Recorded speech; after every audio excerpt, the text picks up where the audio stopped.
Buenas tardes. En nombre de la Vicerrectoría de Extensión y Proyección Social de la Universidad del Magdalena, la Facultad de Ciencias Empresariales y Económicas y los programas de Tecnología en Gestión Hotelera y Turística y de Administración de Empresas Turísticas y Hoteleras, reciban un cordial saludo de bienvenida a esta primera jornada de la Cátedra Sabores del Caribe, descubriendo e innovando en nuestra gastronomía ancestral. En esta cátedra, pensada como un mecanismo de rescate a la gastronomía de nuestro territorio que va de la mano con nuestra cultura e historia para potencializar el turismo y la diversidad gastronómica. Este espacio de encuentro académico tiene como público objetivo estudiantes, docentes, graduados de la Universidad del Magdalena, también miembros de la comunidad en general. Asimismo, se extiende la invitación a hoteles, hostales, empresas del sector turístico y universidades aliadas. En tal sentido, el actual Plan de Gobierno 2016-2020, una universidad más incluyente e innovadora, define dentro de las iniciativas estratégicas de la política de investigación, innovación y emprendimiento la creación de cátedras especializadas como mecanismo de articulación con el entorno. Los contenidos socializados en esta cátedra hacen parte de un curso abierto, virtual, gratuito y certificable.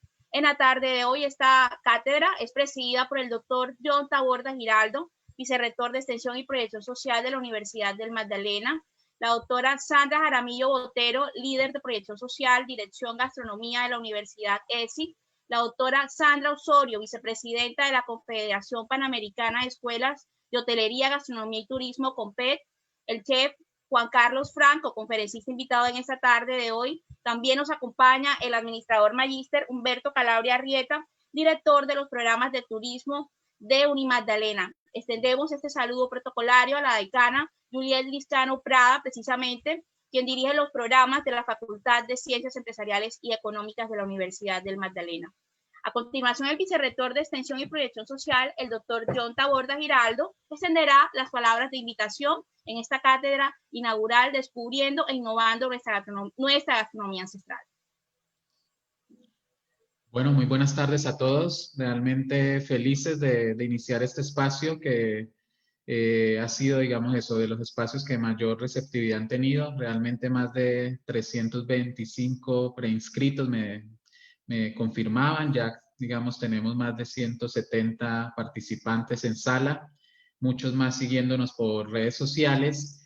Y creemos eso, que esta cátedra Sabores del Caribe, en esencia es eso, como una gran receta, una receta, digamos, donde se conjugan, digamos, todos esos ingredientes claves, porque contamos eso, con el apoyo y el liderazgo de la Facultad de Ciencias Empresariales y Económicas, nuestra primera facultad con acreditación internacional en la Universidad del Magdalena, con nuestros dos primeros programas acreditados internacionalmente, que son los programas de hotelería y turismo, y ellos que siempre decimos eso, que la Facultad de Empresariales es como un Dream Team, un equipo, digamos, de ensueño que cada idea que se les plantea la lleva, digamos, eso, a un feliz término.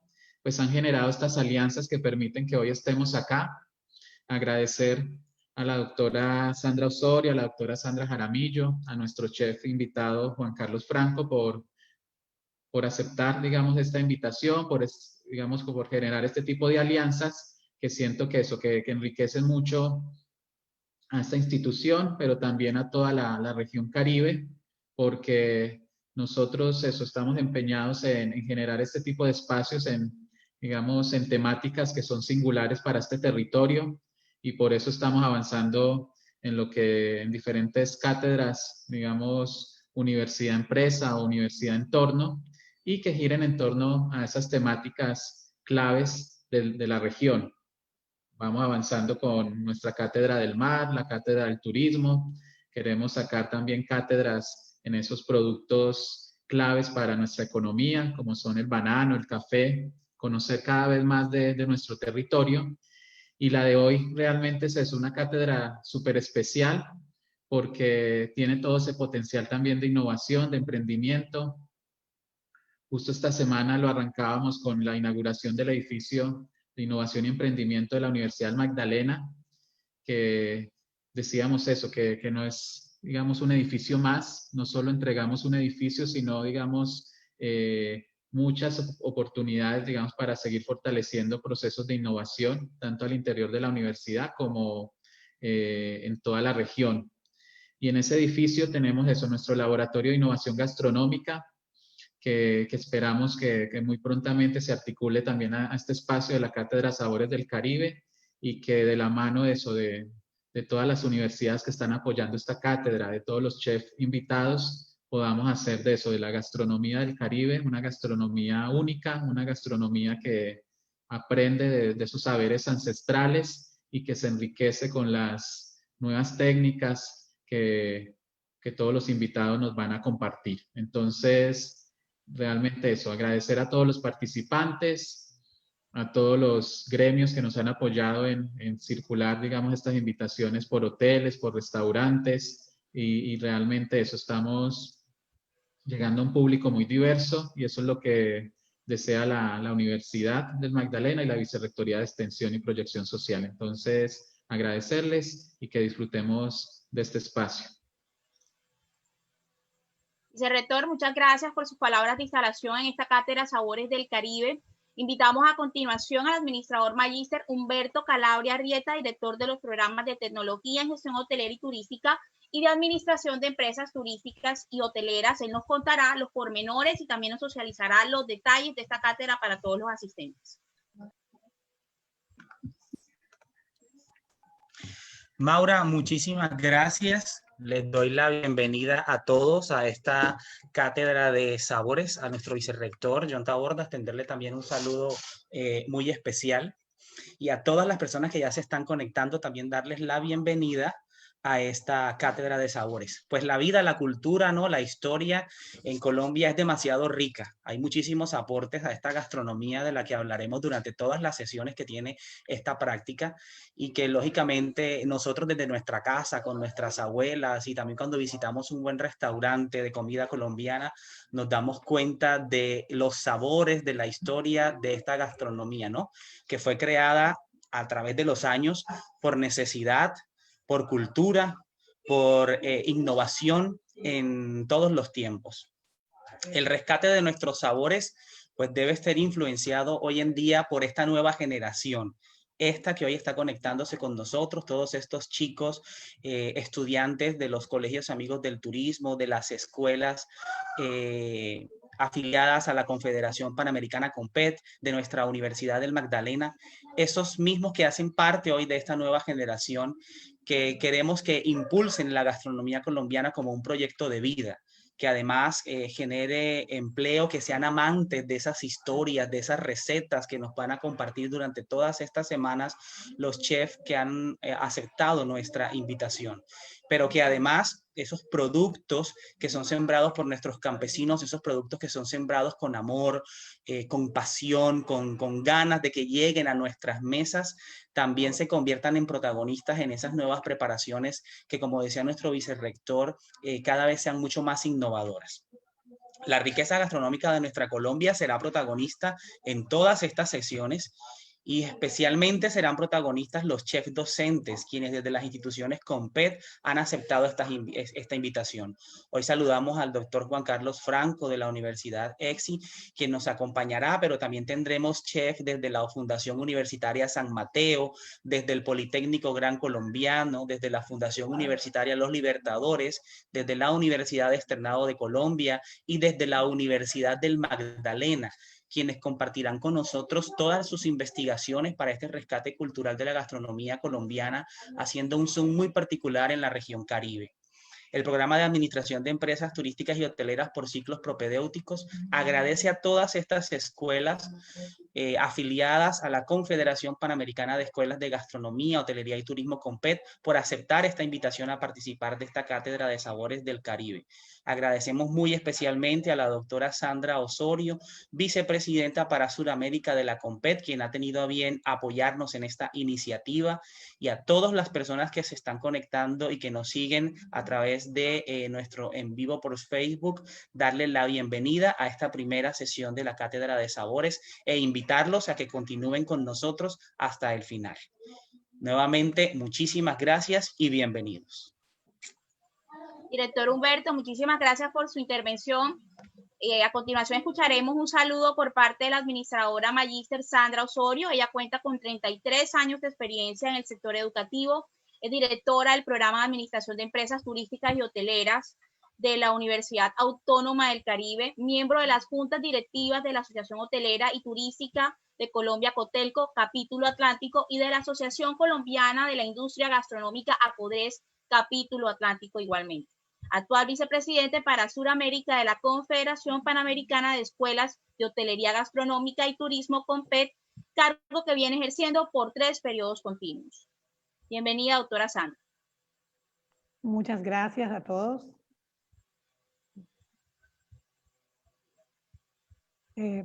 Buenas noches, señor John Taborda, vicerrector de Extensión y Proyección Social de la Universidad del Magdalena, la señora Juliet Liscano, decana de la Facultad de Ciencias Empresariales, señor Humberto Calabria, director del Programa de Administración de Empresas Turísticas y Hoteleras. Reciban todos un cordial saludo. Buenas noches a todos los que nos acompañan el día de hoy. Agradezco la invitación que me hicieron las directivas de la Universidad del Magdalena y en especial a Humberto Calabria, director del Programa de Administración de Empresas Turísticas y Hoteleras, para que como vicepresidente para Sudamérica de la CONPET, de la Confederación Panamericana de Escuelas de Hotelería, Gastronomía y Turismo, los acompañara en la inauguración de esta cátedra virtual Sabores del Caribe, descubriendo e innovando en nuestra gastronomía ancestral. Qué gran honor poder ser parte de esta iniciativa, donde participarán expertos no solo de la Universidad de Magdalena, sino también de distintas universidades miembros de la CONPET, quienes han venido realizando investigaciones y trabajos en torno a nuestra gastronomía, la cual consideramos de vital importancia para continuar el legado que nos han dejado nuestros ancestros y que forma parte de nuestro patrimonio cultural. La CONPET es una asociación civil que fue fundada en 1991. Es una entidad de conocimiento turístico con la participación de instituciones académicas de los países del continente americano y europeo.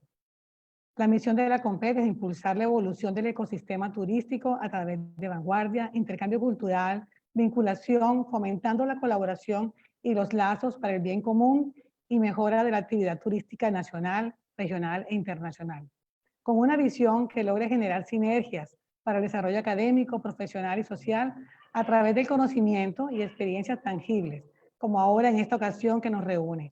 Es por esto que la CONPET tiene como promesa maximizar el acceso a oportunidades para la toma de decisiones por medio de las mejores prácticas, convenios, movilidad internacional, entre otros, como se está generando en estos últimos meses.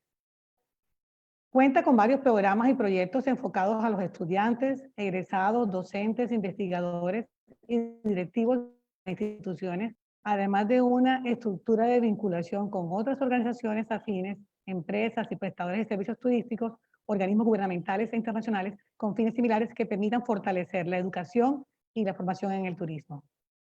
Los retos, avances y resultados de nuestra confederación se presentan y discuten anualmente en un foro internacional denominado desde su fundación Congreso Panamericano de Educación Turística, cuya sede va rotando por diferentes países. El próximo año celebramos el 30 aniversario en la ciudad de Puebla, con el lema Puebla, México, con el lema Rumbo a los 30 años, consolidación y potencialización, al cual todos están cordialmente invitados. Entre las actividades que se realizan en el Congreso anual están los concursos de investigación estudiantil y el concurso de gastronomía, el cual contribuye a encender la llama en nuestros estudiantes y docentes por la investigación y el amor por la hotelería, el turismo y la gastronomía, la cual tiene un gran importe cultural y que a través de estos espacios la ponemos en valor, fortaleciendo el orgullo, la identidad y el amor por lo propio, por sus raíces, origen y su tierra. Hoy vemos en esta iniciativa de la Universidad del Magdalena que con la vinculación de instituciones miembros del capítulo Colombia de la CONPET, como es la Universidad EXI, Fundación Universitaria San Mateo, Politécnico Gran Colombiano, Universidad Externado de Colombia y Fundación Universitaria de los Libertadores, cómo se cristaliza la misión y visión generando estas sinergias para el desarrollo académico, profesional y social. Como vicepresidente para Sudamérica de la CONPET, así como representante de una institución del Caribe colombiano como es la Universidad Autónoma del Caribe, y como costeña que soy, me siento muy contenta de haber puesto un granito de arena a través del programa de videoconferencias que inspiran hoy el trabajo colaborativo entre instituciones alrededor de la cátedra virtual Saberes del Caribe, descubriendo e innovando en nuestra gastronomía ancestral. Los felicitamos y les deseamos muchos éxitos por una América diferente. Muchas gracias. Muchas gracias, doctora Sandra. Gracias también por aceptar la invitación de la Universidad del Magdalena para ser parte de esta primera sesión de la Cátedra de los Sabores. Recordamos a todos los espectadores, los invitamos a manifestar sus dudas e inquietudes a través del chat de Facebook de la Vicerrectoría de Extensión y Proyección Social. Igualmente es importante que tengan claro que en el orden que vayan ingresando las preguntas o los interrogantes, en ese mismo orden serán socializados con el chef Juan Carlos Franco, quien nos acompaña en esta noche en calidad de conferencista invitado. Este espacio, como ya hemos mencionado, la Cátedra de los Sabores del Caribe, descubriendo e innovando en nuestra gastronomía ancestral. Escucharemos como conferencia inaugural la ponencia denominada Breve Historia de los Aromas y Sabores de Colombia, y estará dirigida precisamente por el chef Juan Carlos Franco, quien es maestro en Bellas Artes de la Universidad Jorge Tadeo Lozano de Bogotá. Tiene título en Tecnología en Gastronomía y Gestión de Restaurantes de la Salles College International. Tiene título en Gestión de Servicios Alimentarios de la Salles College de Montreal de Canadá. Reconocido conferencista y con importantes publicaciones en el ámbito gastronómico. También entre sus reconocimientos se encuentra la condecoración Vida y Obra en el 10º Congreso Gastronómico de Popayán, condecorado como Maestro del Arte Gastronómico de la Academia Colombiana de Gastronomía, entre otras importantes condecoraciones y premios. Con un amplio y nutrido recorrido en el mundo de la gastronomía nacional e internacional, le damos la bienvenida a nuestro conferencista invitado, el chef Juan Carlos Franco. Bienvenido, chef, y un gusto tenerlo con nosotros. Bueno, no, pues qué maravilla estar con todos ustedes. Quería saludar y agradecer el acompañamiento del doctor John Taborda, de la decana Juliet Liscano, de el doctor Humberto Calabria y de la doctora Sandra Osorio. Estoy muy feliz de estar esta noche acompañándolos y que tengamos pues tal audiencia y tan importante acompañantes y una audiencia tan grande. Estoy muy feliz de estar precisamente en esta charla en un sitio que siempre ha estado muy cercano a mí, como es la ciudad de Santa Marta. Estoy yendo hace 26 años a Santa Marta, he hecho varios eventos en la ciudad, eventos interesantes. Una vez hice uno en la Quinta de San Pedro Alejandrino para la Presidencia de la República, que fue muy debatido, criticado y analizado por la prensa nacional. He hecho, bueno, varios acercamientos a la gastronomía samaria, donde pues realmente se da el ingreso a todo lo que es la gastronomía en lo que es la parte americana española. Como ustedes saben, Santa Marta es una ciudad que es la ciudad más antigua fundada que está funcionando continental, ¿no? Es la ciudad continental más antigua fundada en América, lo que le da pues unos valores muy importantes a través de la historia y sobre todo de la historia gastronómica, porque gran parte de los alimentos que ingresan a América ingresan pues inicialmente por los puertos de Santa Marta, más adelante los puertos de Cartagena, y se extienden por todo el continente americano. Yo les traje una presentación que voy a empezar a dar en este momento, ¿sí? Que se llama Breve Historia de los Aromas de Colombia. ¿Por qué los aromas? Porque pues Colombia es un país con gran variedad. Lo que hoy en día es Colombia es un país con gran variedad de alimentos.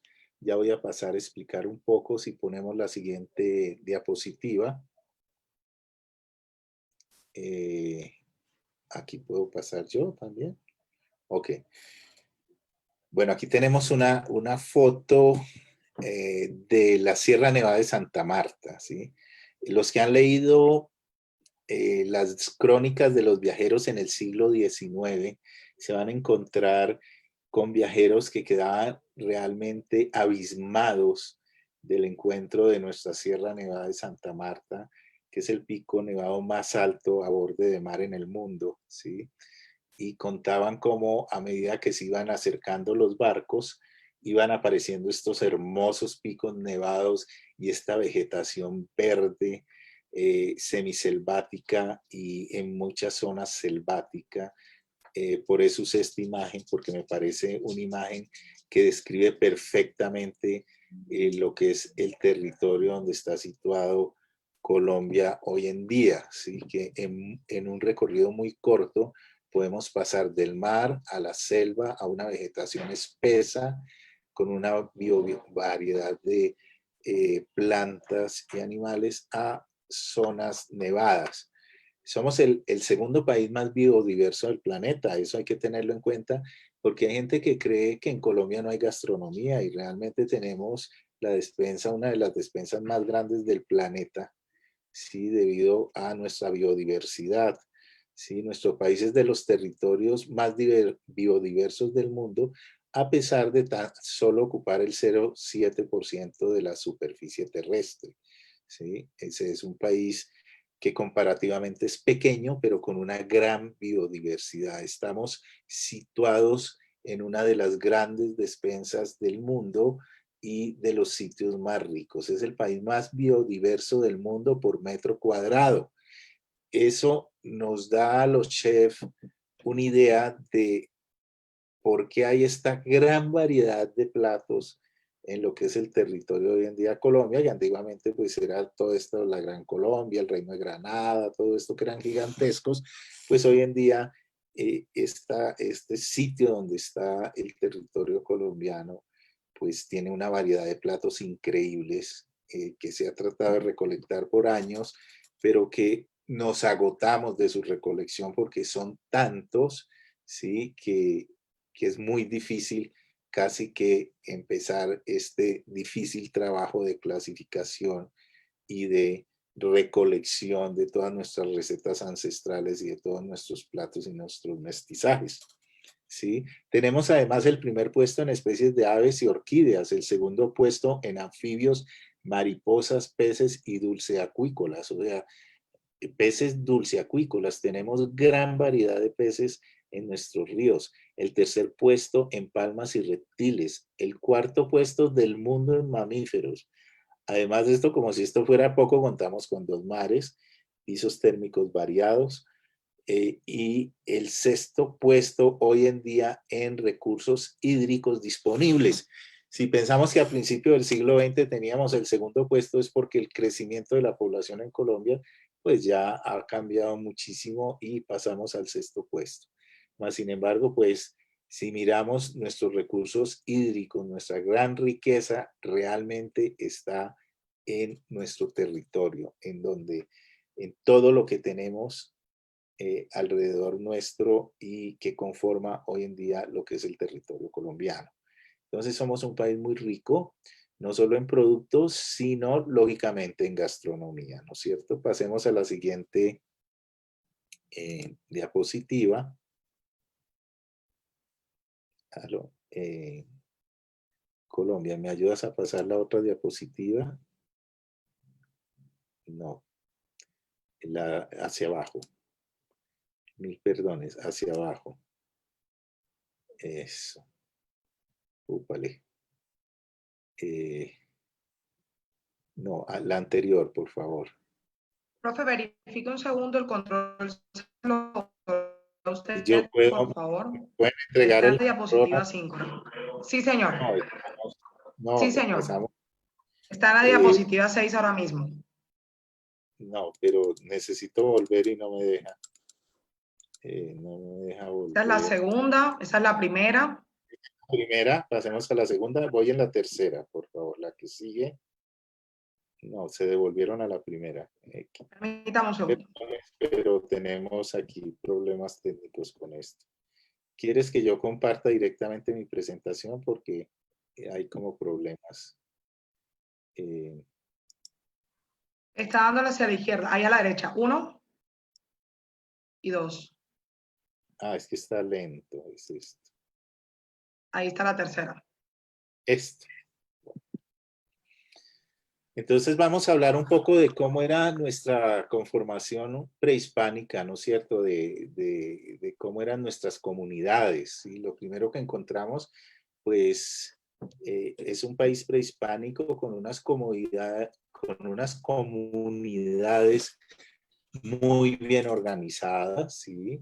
Algunas de ellas agrícolas, otras pues también hacían caza, pesca, pero había gran parte de las comunidades ya tenían una agricultura muy avanzada, incluso en la zona norte habían sistemas de riego, en la zona norte de lo que es hoy el país, pues habían zonas de riego muy bien adaptadas para tener una agricultura casi que anualizada, ¿no? Recuerden que cuando llegan estos primeros visitantes europeos o estos primeros viajeros europeos, la ciudad más grande del mundo estaba en América, en México, ¿no? Habían unas culturas muy bien establecidas. Los que han ido al Perú, por ejemplo, también se encuentran con unas grandes ciudades.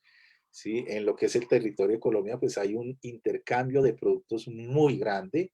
Hay mercados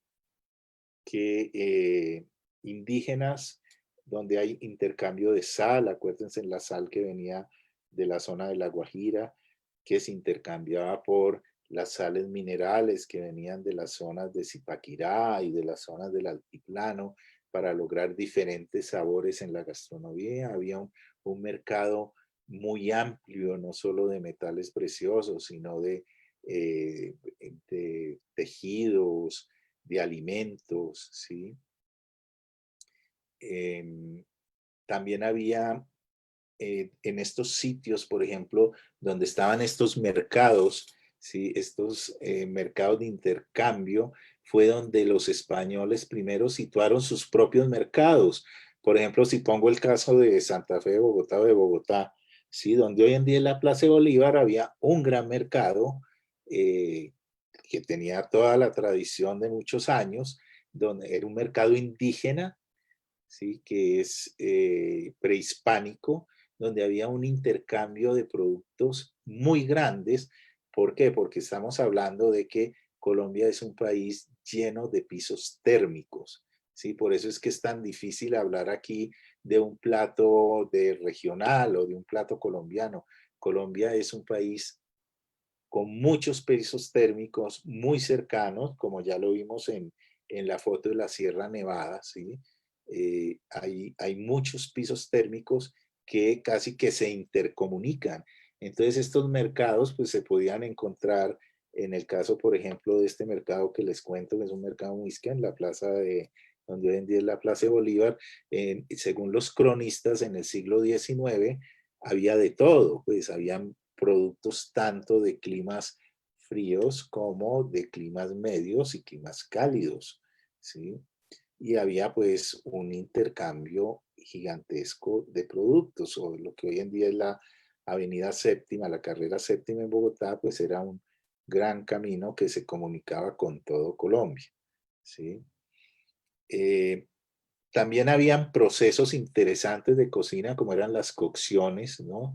Cocciones envueltas en hoja, cocciones en vasijas de barro o en diferentes utensilios. También habían asados directos, ¿sí? Ahumados y cocciones bajo la tierra, ¿no? Entonces, pues todo esto va configurando nuestra base gastronómica, nuestra historia gastronómica, que luego, ya lo veremos más adelante, se encuentra el mestizaje, que ya les contaré un poco cómo se da y que es muy importante, pues porque es la base de lo que realmente es nuestra alimentación actual, ¿no es cierto? En esta época, pues, prehispánica, tenemos el maíz como gran exponente, el frijol, ¿sí? Estos dos productos, pues son los productos como base de la alimentación, la racacha, la quinoa, la proteína y todo tipo de animales, como puede ser un venado, una danta, los cuy que se siguen consumiendo hoy en día, por ejemplo, en zonas como Nariño, ¿no es cierto? había una gran riqueza de alimentos. Realmente las culturas precolombinas nuestras pues eran culturas bien alimentadas, tanto por la tierra como por la variedad de animales mamíferos y pesca también, ¿no? Sobre todo en la costa pues tenían también la parte de pesca, ¿sí? Y de pequeños animales. La gastronomía realmente lo que permite es evidenciar la forma en que el acto de alimentarse está íntimamente ligado a la evolución del hombre y la construcción de valores sociales y culturales. ¿Sí? El centro realmente de las sociedades, cómo se construyen las sociedades, dónde se fundan las ciudades, si hace un análisis de estas situaciones, vamos a entender que la gastronomía es la que centra, es el gran constructor, ¿sí? De esas sociedades. Por ejemplo, las ciudades europeas se fundan en cruces de camino donde hay mercado de productos alimenticios y donde hay agua con ríos y alimentos y donde hay gran cantidad de alimentos, ¿no es cierto? Por esto, la relación entre la alimentación y el desarrollo social es de especial interés para todos aquellos pues, que les interesan las ciencias humanas. Yo no creo que haya nadie hoy en día que trate de analizar el desarrollo humano y el desarrollo social y el desarrollo de la conformación de las sociedades sin antes o sin tener en cuenta cómo ha sido la transformación de los alimentos en esas sociedades. Por eso es que es tan importante conocer nuestra historia gastronómica, ¿no es cierto? Por ejemplo, en los páramos se ocupaban del cultivo de tubérculos de altura, en los valles interandinos se especializaban en cultivos de maíz, papa, y en las zonas de clima templado, pues es muy parecido a lo que sucede hoy en día, que es la yuca, las batatas, las auyamas, los árboles frutales. ¿Sí? Tenemos, si ustedes se dan cuenta, hay una cantidad de platos que han ido avanzando y que se han sostenido a través de la historia de Colombia, ¿no es cierto? A través de los pasos que ha ido transformándose el país, también se ha ido transformando lentamente esa gastronomía, pero hay una cantidad de platos y de productos que son parte de lo que somos nosotros, de nuestra colombianidad, ¿no es cierto? De lo que comemos cotidiana, diariamente, que hemos ido transformando para llegar a eso, ¿no es cierto? El análisis de las dietas de los pueblos precolombinos, tenemos que hay un contexto social e histórico, ¿sí? Para transformar, lo primero que hay que hacer es, pues lógicamente, transformar el alimento, ¿sí? Y, upa, ¿qué pasó ahí? ¿Qué hice ahora? Por Dios, no veo el, ¿ya? No, ¿qué pasaría? No, definitivamente esto está complicadísimo, el manejo de esto. Opa, una ayudita. Necesito volver a la presentación. Permítame, profe, un segundito y ya le colaboro enseguida. Muchas gracias. Cargando, claro que sí. Permítame un segundo. Diapositiva 8, por aquí. No, yo voy... No. Estamos aquí en la 5. Aquí, sí, es perfecto. Sí. Listo. Le cedo el control, perfecto. permítame. Pero no entiendo cómo pasarlo abajo porque se me movió todo hacia abajo. Listo, profe, diapositiva 5. ¿Tú me puedes ayudar a pasar? Por supuesto. Claro Diga, sí. Por favor. Listo. ¿Sí? Bueno, les estaba diciendo que el análisis de la dieta de los pueblos precolombinos desde el contexto social e histórico, entonces tiene una relación con transformar los alimentos, ¿no es cierto? Lo primero que se encuentra cuando hacemos un análisis de la dieta de estos pueblos precolombinos, pues se encuentra uno con la transformación de los alimentos. En esta transformación pues aparecen las terrazas, los sistemas hidráulicos, las cocciones, ¿no es cierto? Para alimentarse pues requiere una organización del trabajo, ¿no es cierto? Organizar el trabajo, apropiar y transformar las diferentes formas productivas. Fíjense en cómo todo esto va uniéndose a la transformación social, ¿sí? Los procesos productivos y de transformación de alimentos reflejan definitivamente la organización social, ¿sí? Cada sociedad tiene su forma de alimentarse, su forma de comer ciertos productos y de transformarlos, ¿no es cierto? Siempre nos preguntamos cómo llegó el hombre a hacer un pan, ¿no es cierto? Si uno se pone a hacer un análisis de cómo está hecho un pan y cómo ha sido la transformación para llegar a un pan, pues se da cuenta uno que tal vez es tan importante como todo el estudio que hay para, o todo el tiempo que se requiere para uno llegar a hacer un computador o algún proceso de estos mecánico importante, ¿no? Es muy complejo llegar a transformar un esparto, una hierba, en un cereal y luego ese cereal poderlo transformar en un alimento que sea agradable, que sea digerible y que sea cotidiano. O no hablemos de un pan, hablemos de una arepa, ¿no es cierto? ¿Cómo puede el hombre llegar a involucrarse con la naturaleza hasta entender que existe un maíz, ¿sí? Domesticarlo, domesticar ese maíz, ¿sí? Por ejemplo, en Perú, a través de las terrazas, ¿sí? Hay maíz a 10 metros a nivel de mar y hay maíz a 3000 metros que se ha ido domesticando a través de procesos, a través de diferentes procesos que van transformando los alimentos, ¿no es cierto? Y además de esto, el alimento también tiene que ver de cómo se ve el mundo, ¿sí? Porque no es solo comer, no es solo hacer la parte fisiológica del cuerpo, darle la energía al cuerpo para moverse, ¿no? Involucra también todo lo que es la transformación del mundo, ¿sí? Los rituales sociales, el cómo ser, el cómo comer, ¿sí? Ya nos encontramos con la comida gourmet, ¿sí? Con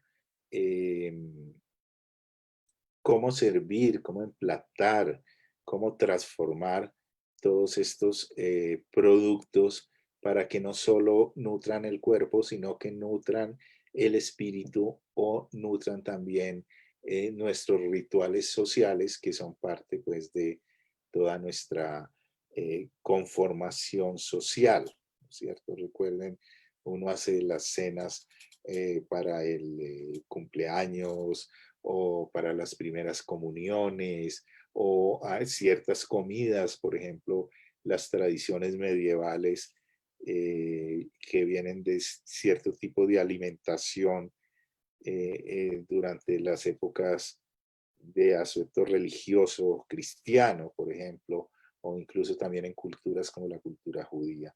Entonces, fíjense en cómo el alimento, cómo la gastronomía, cómo el comer, cómo el transformar el alimento y los medios es parte íntima de las sociedades y cómo se van transformando estas a través de que se va haciendo la transformación y de los medios y de la alimentación. Voy a pasar a la siguiente,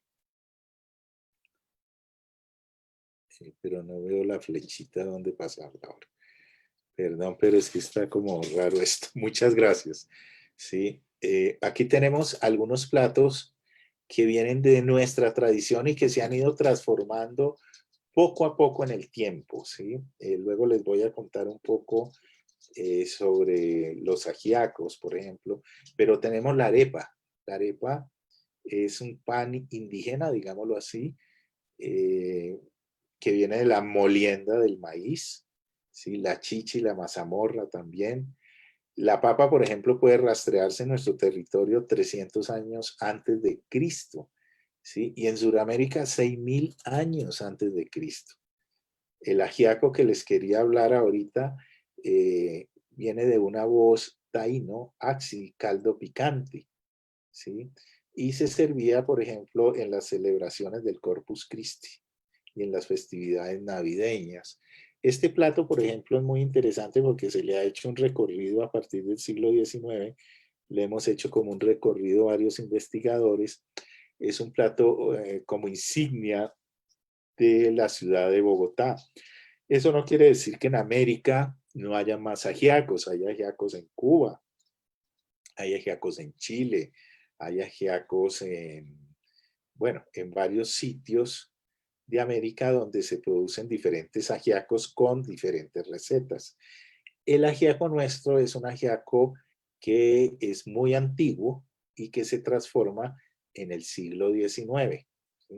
Ahora les voy a hablar más adelantico un poquito del siglo XIX. Cuando ustedes vengan a Bogotá, seguramente si vienen a una familia cachaca bogotana, los van a recibir indudablemente con un ajiaco santafereño, que tiene unas características especiales que involucra el maíz, la guasca, el pollo, 3 tipos de patatas, de papas, alcaparras, crema de leche. ¿Sí? Si ustedes ven esto, es una mezcla, un mestizaje que se ha ido transformando. Por ejemplo, el ajiaco en el siglo XIX, a principios del siglo XIX, era un caldo de papa que se le cortaba finamente trozos de carne de cerdo, de res, y se cocinaba todos los días, pues casi era como una comida de diario, ¿sí? Que usaban los artesanos, venían de trabajar y se hacían un ajiaco con papas, que era un caldo de papa con carne y picante y guasca. La guasca es una hierba muy de acá de la región, pero que se da pues en todo Colombia, en los pisos térmicos de esta altura, donde está Bogotá, ¿sí? Porque recuerden que en Colombia, más que comidas de las regiones, hay comidas de los pisos térmicos y de las zonas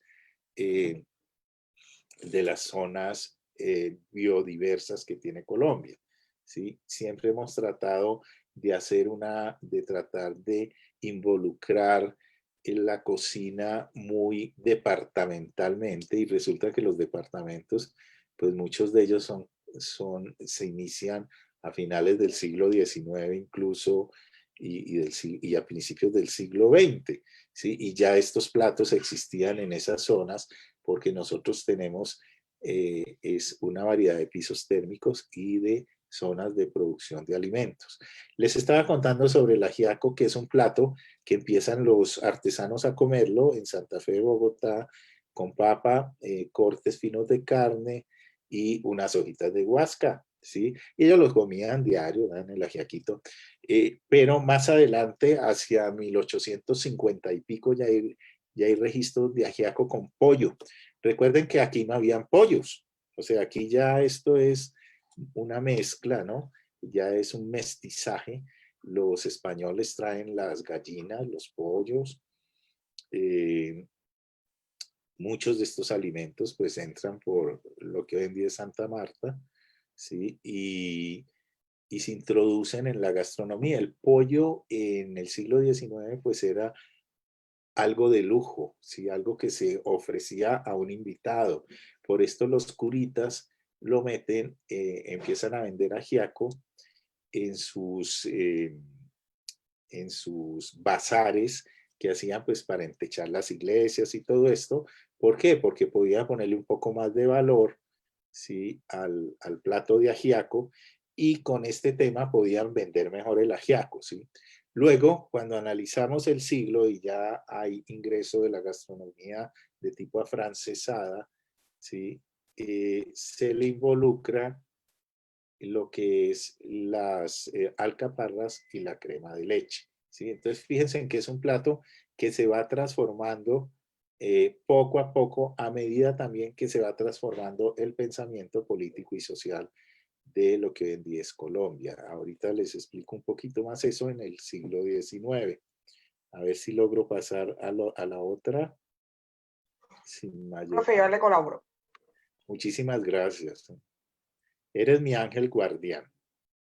No se preocupe, profe, para eso estamos. 7. ¿Tiene alguna pregunta? Me dices y la vamos resolviendo también, ¿sí? Sí, profe, en el chat de Zoom y de Facebook Live nos las están compartiendo. Ahorita Maura con mucho gusto se las comentará. Bueno, perfecto. Sí, señor. Perfecto, y las vamos resolviendo. Y sucede una cosa maravillosa para nuestra gastronomía, pues digo para la gastronomía porque no es para todo. Ustedes saben que lo que hubo acá fue una invasión violenta, ¿no? de España y que fue terrible, pero suceden cosas buenas también, ¿no? Como es este mestizaje de las razas, de las costumbres y lógicamente de la forma de comer. Si quieres, pásame a la otra diapositiva. ¿Eso qué quiere decir? Que tenemos pues hoy en día una comida mestiza, ¿sí? Conservamos algunos platos que son tradicionales, que son muy antiguos, como es la arepa. La Academia Colombiana de Gastronomía clasificó más de 100 arepas regionales con distintas preparaciones. Eso son muchas recetas de arepas. Cada región tiene, o hay muchas regiones que tienen arepas. En el caso de ustedes, pues arepe huevo. ¿Sí? Fíjense en que ese es un mestizaje perfecto, ¿no? Que es la arepa con los huevos. Aquí no habían gallinas ni habían huevos. Habían huevos de otras aves, pero no de gallinas. Entonces, pues, ahí se hace un mestizaje bien interesante, ¿no? También están los frijoles, como ya lo habíamos dicho. Es el segundo alimento después del maíz, que es la base de la dieta de los nativos. Estos eran cocidos con sal, en algunos casos eran molidos, mezclados, y también se usaba en muchas culturas como moneda de cambio, porque el frijol era muy valorado y hay una gran variedad de frijoles, ¿sí? Los frijoles en unión con el maíz son el centro de la alimentación prehispánica definitivamente. Ayúdame a pasar la otra. Se ve rica esa arepita de huevo a esta hora, ¿no? Ay, profe. Sí, el tamal es muy interesante porque no se ha podido encontrar realmente el origen y hay muchas teorías sobre de dónde viene el tamal, cómo es que se arma esto tan raro, ¿no? Como esa cocción en las hojas al vapor. Entonces, hay algunas teorías que dicen pues que es uno de los alimentos más antiguos que tenemos, que seguramente este sistema de cocción de envueltos en hoja procede de estos primeros habitantes que pasaron de origen oriental, que pasaron por el estrecho en el norte de las Américas, ¿sí? Y que trajeron pues este tipo de cocción, digámoslo así, al vapor, en hojas que saborizan el plato, ¿no es cierto? También hay otra teoría que es que a algunas tribus de la Malasia que llegaron en embarcaciones y de algunas islas del Pacífico pudieron haber traído también este tipo de envueltos, ¿sí? Y se dice que estos envueltos se enriquecieron con las mesas españolas. Los 31, las fiestas de 31 y 24, las grandes fiestas españolas que se celebraban, lo que quedaban de sobra, hay esa teoría de que tanto los indígenas que trabajaban en las casas españolas como las cocineras afroamericanas o africanas que trabajaban con ellos, lo que hicieron fue recoger esas sobras y montar maíz con hoja de plátano, ¿sí? Y cocinar este tipo de tamal que tenemos hoy en día y que pues ustedes tienen en la costa como pastel, ¿no? Y hay pues una variedad, hay más de 80 tamales, pasteles y otros envueltos en hoja, que es una delicia. A los visitantes de fuera no les gusta mucho, a los europeos, pero por ejemplo, ese es de mis platos. Aquí están dos de mis platos predilectos, que es el sancocho, que es preparado en más de 193 municipios del país, según el Atlas Etnográfico Lingüístico del Instituto Cari Cuervo, que es un hervido. Muchos dicen que se asemeja a la famosa olla podrida o ponderosa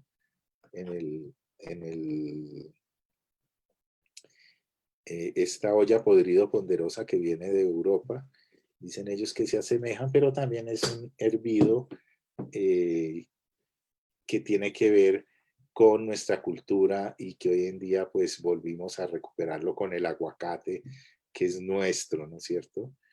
Este manjar debe su nombre, el tamal, volviendo al tema del tamal, es un vocablo náhuatl, tamali, que significa envueltos, ¿sí? Y hoy en día, pues, ya tiene un mestizaje casi que perfecto, porque es muy raro encontrar un tamal que no tenga o pollo, o cerdo, o algún otro producto originario de Europa que lo acompañe y que esté dentro de su propia cocción. Ese mestizaje europeo, pues saben que aquí no habían cerdos, todo lo que es relacionado con el cerdo, como las morcillas, los chicharrones, las aves de corral, pues se hizo un mestizaje con el frijol, con el maíz, con todo lo que teníamos acá y generó esta gran gastronomía y esta valiosísima gastronomía que tenemos hoy en día en Colombia. ¿Sí? El español, pues, lo que sucedió es que se fusionó, bueno, fusionó sería una palabra muy, se hizo un mestizaje muy fuerte entre la cocina española, la cocina nativa y la cocina africana, ¿no es cierto? No solo en los productos, sino que se mezclaron los sistemas de cocción. Podríamos pasar a la otra diapositiva.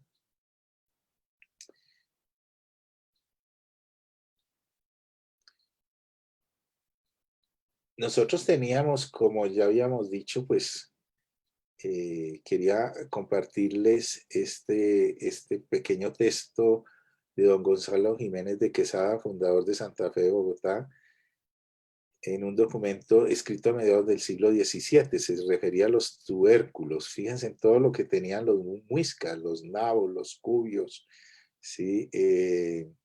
Diferentes frutos, las cucurbitáceas, la calabaza, el maíz, ¿sí? La quinoa. La quinoa es un producto increíble, ¿sí? Que fue desplazado después de la colonia por el trigo, ¿sí? De los españoles. La sal. ¿Sí? La sal era un producto de un intercambio increíble. Era muy valiosa, pues porque le daba sabor a los alimentos y además daba su conservación. La arracacha, no sé si todos han probado la arracacha, es un producto extraordinario por su aroma. Es una raíz de un aroma, un sabor especial, el ají, ¿sí? Y bueno, todo lo que teníamos. Pasemos a la siguiente diapositiva, por favor.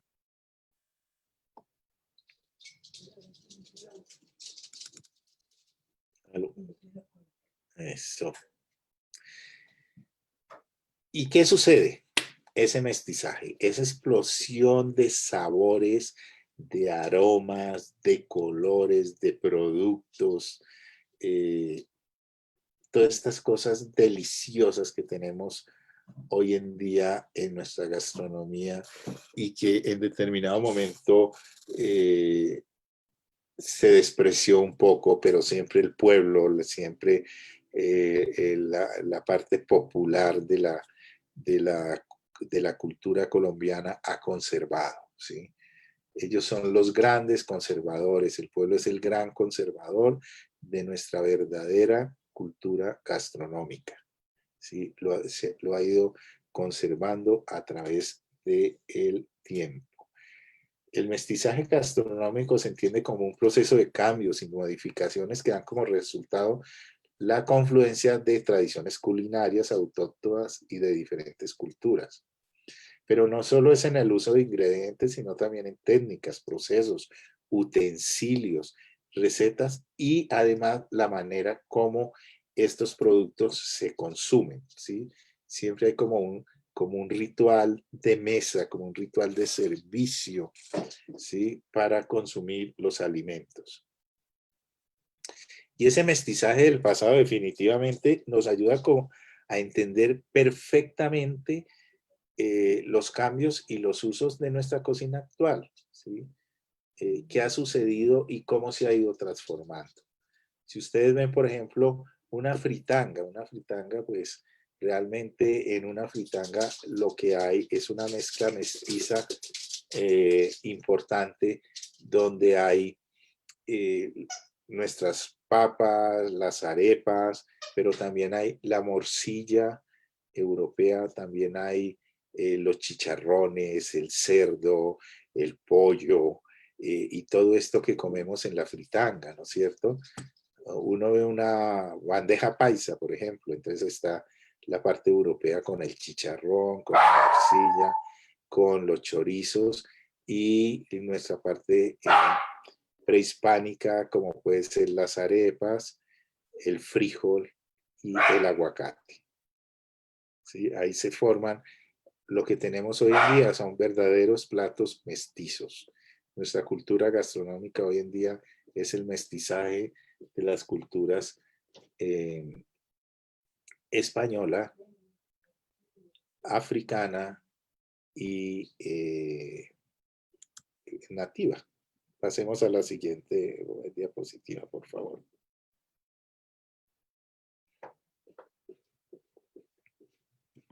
Pero ese mestizaje no se da de un momento a otro, pues eso lleva siglos, ¿no es cierto? Los españoles se encuentran primero con un mestizaje que les toca hacer de sobrevivencia, para poder sobrevivir. Ellos no sabían comer los alimentos americanos y pretendían comer en este continente sus alimentos españoles. En cambio, al nativo se le impone, hay una imposición de los alimentos, en cierta forma, al ser esclavizados hay una imposición de la alimentación, ¿sí? Para los españoles la comida, si uno lee las crónicas, la comida de indios es un término un poco peyorativo, despreciativo de la alimentación, más sin embargo les toca ir tomando estos alimentos e irlos vinculando a sus tradicionales platos típicos regionales, ¿no? Acuérdense que en Europa hay estaciones en muchos países y aquí no hay, en lo que hoy es Colombia, no hay estaciones, ¿no es cierto?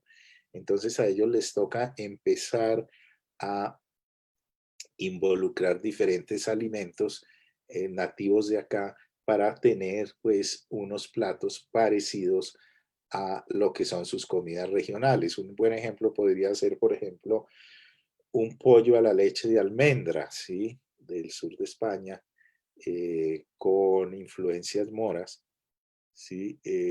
Sería un pollo a la leche de coco, podría ser, ¿no? Entonces ahí se van dando unas adaptaciones. El español le toca para sobrevivir en muchos casos comer las arepas, ¿sí? Comer la gastronomía nativa, ¿sí? Y luego el nativo es aculturado un poco a la fuerza a través de la esclavitud y el africano, y también va haciendo una aculturación al comer, al adaptar a su comida. Los indígenas incluyen en sus productos la carne de res, el cordero, las gallinas y el pan también, ¿no es cierto? Entonces se da una aculturación y se da una mezcla de todos estos sabores y de todos estos platos que se configuran en lo que hoy en día es nuestra gastronomía colombiana. Por eso hay veces me ha dado dolor personas que me dicen que en Colombia no hay cultura gastronómica. Tenemos una de las culturas gastronómicas más ricas y variadas del planeta. está aquí. Es tan variada y tan rica que casi que no se ha podido recolectar todo, sino hay algunos libros que se han ido recolectando y es tan grande que no se puede, ¿sí? No, poco a poco. Yo creo que es un trabajo que tenemos que abordar desde las universidades, que es hacer como una gran recolección. Si cada universidad empieza a recoger sus platos regionales, podríamos hacer una gran biblioteca para nuestras culturas posteriores, donde estuviera un recetario más amplio y pudiéramos conservar además muchos de nuestros productos que con lo que está sucediendo pues tienden a desaparecer. ¿Sí? Por ejemplo, yo hice un trabajo, traté de hacer un trabajo de salvar 120 variedades de papa que no se usan porque, pues como ustedes saben, hoy en día se tiende al monocultivo. Por ejemplo, la papa en esta región se ha centrado en una semilla específica de papa Monsanto que no se reproduce, se saca y hay que volver a sembrar la semilla. ¿Sí? Entonces, pues estas papas nativas son papas que primero son muy resistentes, se pueden resembrar, o sea, los cultivadores pueden seleccionar la mejor semilla y resembrar, y además son de unos sabores y unos colores extraordinarios. Bueno, pero me salió un poquito del tema. Realmente los que hacen ese mestizaje realidad son las mujeres indígenas y africanas que realizan el mestizaje culinario, porque estas familias españolas que van llegando a lo que hoy en día es Colombia, pues son familias que desprecian lógicamente el trabajo de la cocina y se lo dan a los indígenas, a las mujeres indígenas y a las mujeres de origen africano, a estos esclavos que llegan, y son ellas las que empiezan a hacer esta gran mezcla, este gran fogón, esta tinaja de aromas y sabores que hoy en día es nuestra cocina. Pasemos al siguiente, ¿sí? En esa gran tinaja que tenemos, pues hay los aportes africanos, desde que se conservan incluso en los palenques, ¿sí? Los fritos, los tapados con mariscos y pescados, el uso de leche de coco. ¿Sí? Los europeos pues traen la carne de res, pollo, cerdo, ovejas, arroz, lentejas, garbanzos, el trigo, el atún, los ajos, las alcaparras, las almendras, las aceitunas, el queso, aceite para cocinar, el vino, el vinagre, el azúcar, la lechuga, el repollo y nuevos condimentos como la canela, la pimienta, la nuez y los embutidos, entre otros. De ahí pues toda la chacinería, ellos son grandes maestros chacineros, sobre todo los españoles tienen una gran chacinería y vienen las morcillas, los jamones curados, ¿sí? ¿Y qué traen ellos de utensilio? Pues las ollas metálicas, en hierro, en cobre, el peltre, ¿sí? Más adelante en el siglo XIX, pues empiezan a traer ya lo que es las losas para comer, que es el vidrio, ¿sí? Porque hasta finales del siglo XIX, pues se montan las primeras fábricas de loza, una de ellas aquí en Santa Fe, Bogotá, en Bogotá. Pasamos a la siguiente. Y está dando hambrecita, ¿no? Ese pescadito frito, ¿sí? Me voy a referir al siglo XIX porque es uno de los siglos que me parece a mí más importante en la conformación de lo que hoy en día es Colombia. A nivel político es muy importante porque es cuando se forma la nación, es cuando se da el cambio pues de lo español, de lo colonial a lo republicano. Y ese cambio transforma definitivamente la forma de alimentarse, por lo menos en lo que se refiere a la banquetería durante el siglo. Pasemos a la siguiente.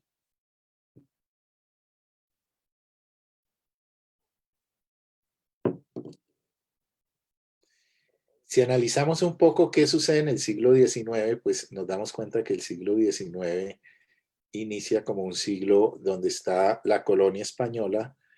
La banquetería que se da es completamente española, son banquetes con muchas carnes, mucha comida, mucha grasa, son banquetes de tradición, sobre todo se usan muchos platos del sur de España, y eso es lo que se sirve en la banquetería española, y se introducen algunos productos que porque o no han llegado de Europa, o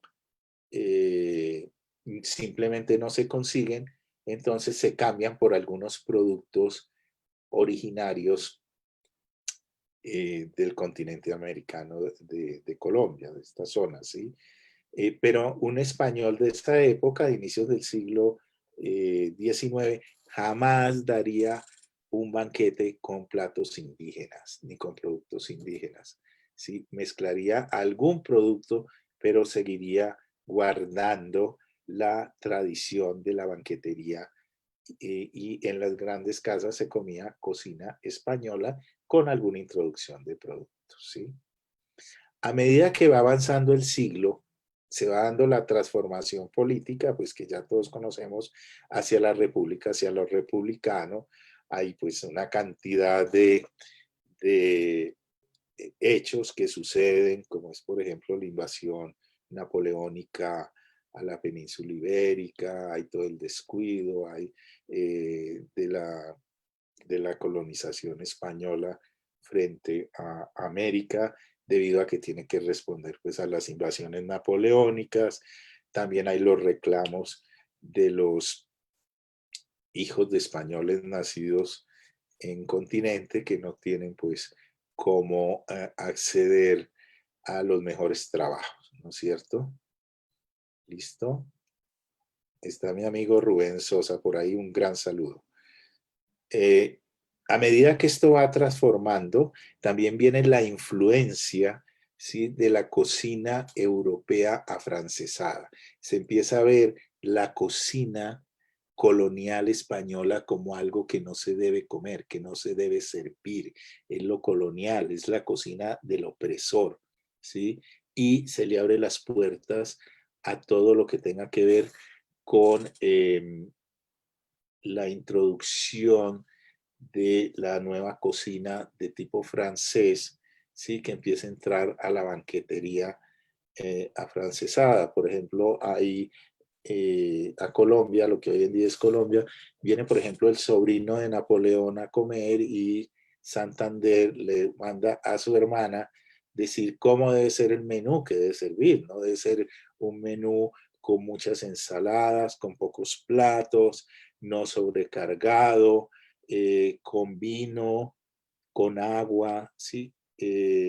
Las mujeres se deben sentar a la mesa con los hombres.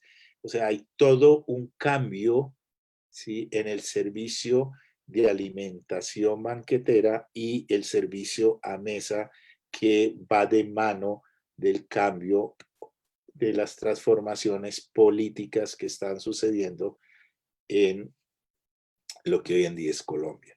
Ese cambio se va transformando poco a poco, y vamos entrando ya hacia mediados del siglo XIX, se abren las importaciones y se moderniza completamente, digámoslo así, la cocina de la época, ¿sí? Empiezan a traer los primeros fogones, por ejemplo, de hierro, que son fogones de leña, pero ya en hierro, ya no son piedras ni todo esto, sino que ya los abrelatas. Acuérdense que las latas las inventan en las guerras napoleónicas. Ya en este momento se llega a Colombia, por ejemplo, atunes enlatados y cosas de estas, ¿no es cierto?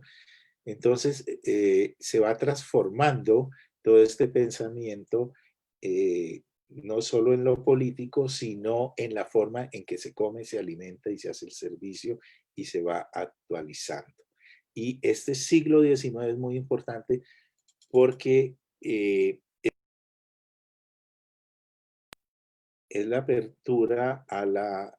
me quedé sin sonido, ¿ya? es la apertura, es la introducción a la modernidad. El siglo XIX, a final del siglo XIX, se empiezan a hacer las primeras empresas de alimentos en la zona de Santa Fe de Bogotá, en la costa. Acuérdense que las primeras gaseosas, una de las gaseosas más antiguas o la más antigua del mundo hasta ahora que está funcionando todavía es la Cola Román, por ejemplo.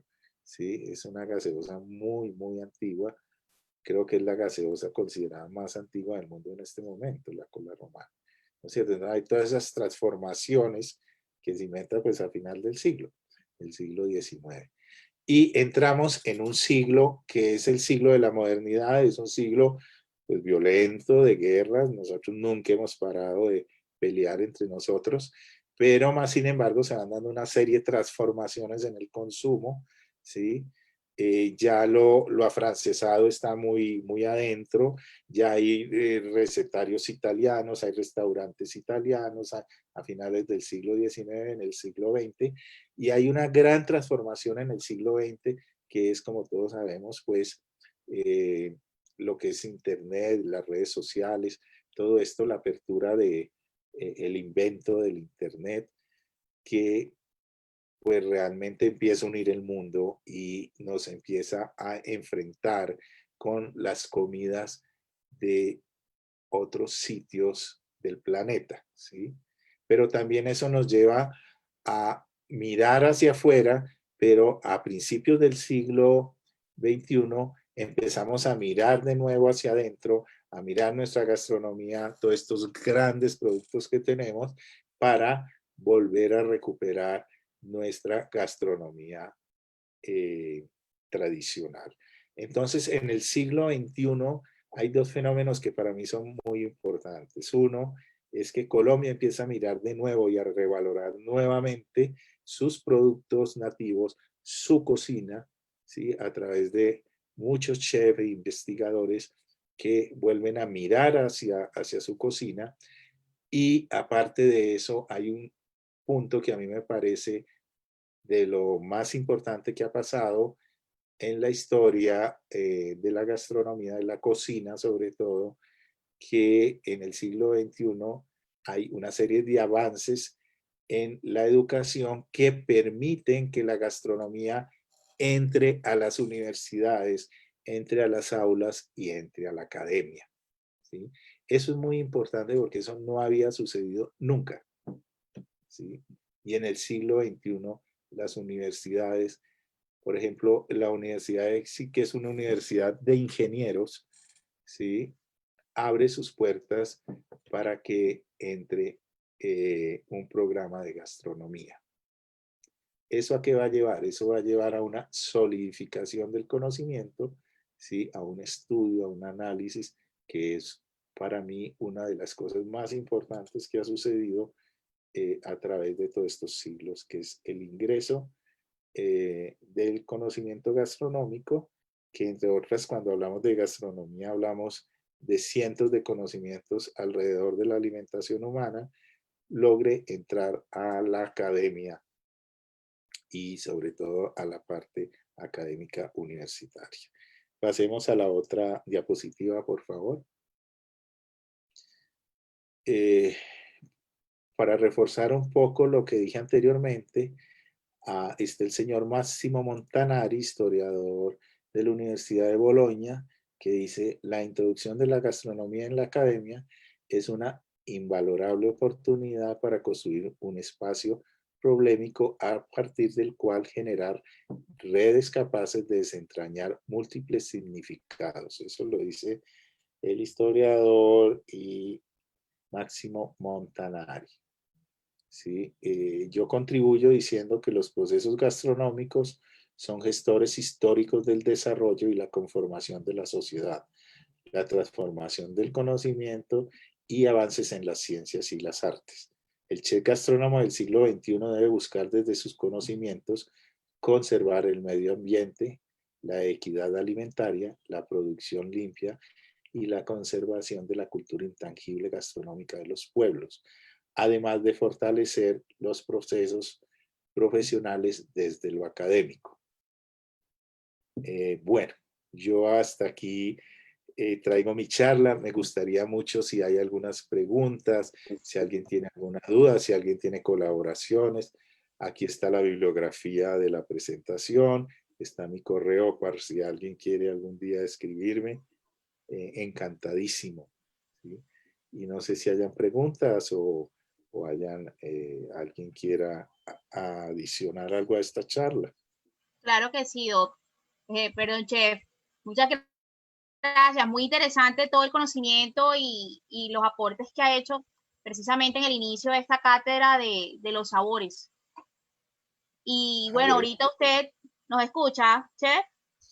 Perfectamente, te estoy escuchando perfectamente. Me gusta Ahorita mucho que... preguntaba por, dígame.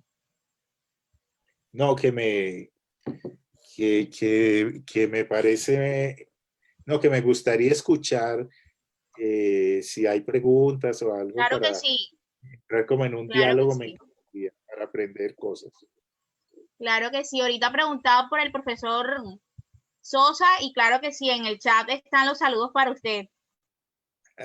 Sí, ahí está, gran amigo de toda la vida, desde que él era el gerente de alimentos y bebidas del Irotama. Somos amigos y su esposa es muy cercana a mi familia toda la vida.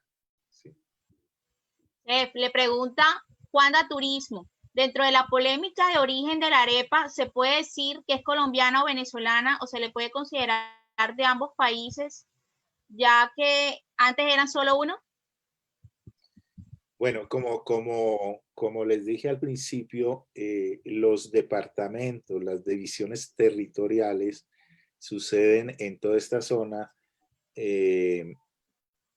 muy adelante, ¿sí? No es que se dé, no es que se dé no es que se dé varios siglos atrás, sino que es más bien reciente, ¿sí? Es el siglo XVIII, bueno, en el siglo X, finales del XVII ya hay unas ciertas divisiones, ¿sí? Pero pues era un gran país, ¿sí?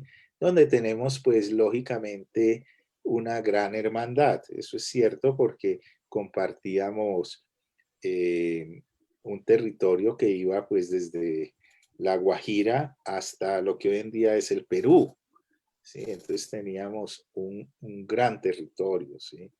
Decir que la arepa es de acá o de allá, pues no creo que eso tenga mucho valor finalmente, ¿no es cierto? Posiblemente, si hablamos de la arepa rellena, sí podríamos hablar de que en Venezuela pues hay una gran afinidad por el consumo, hay un gran gusto por el consumo de la arepa rellena y definitivamente pues yo sí creo que ese es un plato de allá, la arepa rellena, pero la arepa es un plato prehispánico de diferentes formas, además, como ya les dije, tenemos casi 100 tipos de arepas distintos en lo que hoy en día está catalogado como el territorio de Colombia. ¿Sí? Me imagino que de aquí para abajo habrán otras tantas, ¿sí? Porque realmente es un proceso básico, ¿no? Es un proceso de molienda y asado. Entonces, pues yo no lo diría, o sea, eso va, sobre todo que darle uno como el poder de algo así no tiene sentido, ¿no? No tiene sentido porque es no entender que estamos que esto depende de lo que tiene cada territorio para alimentarse, desarrollarse, crecer y estructurar su sociedad, ¿no es cierto? ¿Sí? Y lo que es muy importante es entender también que durante el siglo XX, por ejemplo, hubo migraciones tanto en Venezuela como en Colombia, ¿sí? Y se creó otros mestizajes, ¿sí? De la comida de Venezuela con, por ejemplo, alemanes o italianos, ¿sí? Y aquí pasó lo mismo, ¿no? Aquí se ha ido mezclando y porque es una cosa viva, la gastronomía es viva porque la sociedad es viva y va transformando los productos, ¿sí? Hay productos que se conservan en el tiempo porque son como parte de nuestra genética, y hay productos que se van transformando de acuerdo a las influencias. Por eso es muy importante conservar nuestros productos tradicionales que vienen de esa trilogía de España, indígena y africano, lograr conservar como unos productos que son como la base de la raíz de nuestra historia gastronómica, ¿sí? Pero seguramente a medida que vayan avanzando los tiempos, pues van a haber una cantidad de influencias de diferentes cosas que van a transformar pues nuestra comida, como lo que le pasó al ajiaco, ¿no? Que era un ajiaco de una manera y acabó de otra, ¿no es cierto? Quedó un ajiaco, lo que comemos hoy en día en Bogotá es un ajiaco con fuerte influencia francesada, que viene desde la influencia de la cocina, pues que transformó el señor Escoffier y todas estas transformaciones que se dan en el siglo XIX de influencia de otros países, ¿no es cierto? Sí. Pero pues sí es interesante entender por dónde llegan las cosas. Por ejemplo, el café, ¿no? El café entra por Santa Marta, ¿no? En Minca se empiezan a sembrar los primeros cafés, y también entra por el sur de Colombia, y se da también en la zona sur de Colombia, ¿sí? Entonces, pues son cosas que se van mezclando, ¿sí? Por ejemplo, el cacao, el chocolate es de acá, el cacao es de, las dataciones más antiguas de cacao se dan entre Venezuela, Colombia y Ecuador, ¿sí? En toda esa zona, y pues eso es importante saber que es de todos nuestros países, ¿no es cierto? Pero darle pues como la creación de la arepa a los venezolanos, pues no, como que no tiene como fundamento tampoco, ¿no? Desde mi punto de vista, muy respetuosamente con todos nuestros hermanos venezolanos, ¿no? Eso sí, con mucho respeto. Sí. Por acá le siguen preguntando, chef. Michelle Dayana Rodríguez. De la sal se dice que servía como intercambio entre trabajadores. Les pagaban con sal. ¿Eso es cierto? Sí, de ahí viene la palabra salario. En Europa la palabra salario viene porque había unos pagos de sal. La sal pues tiene una gran importancia porque además sirve como conservante de los alimentos y es un saborizante importante, además de que pues es un mineral que requiere el cuerpo humano. Pero fíjense en cómo podían llegar a ser de sofisticadas las cocinas prehispánicas, que había intercambios de diferentes tipos de sal, ¿sí? Es diferente el sabor de la sal de mina al sabor de la sal de mar, ¿sí? O diferente al sabor de las sales que se desprenden de algunos minerales lavados por ríos dulces. Y había un intercambio, lo que encuentran los españoles que empiezan a bajar por el río Magdalena, es que había un intercambio de sales para tener diferentes sabores en la cocina que ellos hacían, ¿sí? Que nuestros nativos hacían. Entonces eso es importante. ¿Y cómo lo hacían? Pues habían diferentes sistemas que se siguen usando hoy en día, como es, por ejemplo, pues hacer las montañas de sal, secarla al sol, o poner agua muy salada de a estos ríos que les digo que tenían minerales en vasijas, y luego cocinar esa agua y hasta que se evaporaba, luego se rompía la vasija y salían los paneles de sal, o en roca como se sacaba de las diferentes minas de sal que hay cerca aquí en la zona de Boyacá y de todo esto, ¿no? Pero Bien, sí, le sí está pregunta. claro. Sí. Chef Luz Sanguino. Cuando llegaron los españoles, ellos son quienes traen la res, el cerdo y el pollo. ¿Cuál era la proteína animal que se consumía antes de su llegada? Se sigue consumiendo igual, por ejemplo, el curí en Pasto y en las comunidades indígenas, que actualmente el curí sigue siendo una estrella de la cocina. ¿sí? Conocen los curid, ¿no? Los animalitos estos, ¿sí? Estos animalitos son una proteína muy buena. Se cuidan en las cocinas, están suelticos ahí o en jaulas y les van dando los sobraditos de cocina. Eso es uno. En la sabana de Bogotá, por ejemplo, había gran cantidad de venados que estaban reservados al CIPA, ¿sí? Y solo lo podía comer él, pero él lo compartió, por ejemplo, en algunas cenas con los conquistadores españoles. Habían las dantas, iguanas en la costa, por ejemplo, la pesca, y todo tipo de animalitos pequeños, ¿no? Mucho mamífero, venados, dantas. Uf, no, hay mucha variedad de mamíferos. Acuérdense que tenemos miles de animales comestibles, ¿no es cierto? Incluso las mismas serpientes, hay algunas comestibles, ¿no? No, son deliciosas. Le pregunta Los Brian micos. Rodríguez, el mico, ok.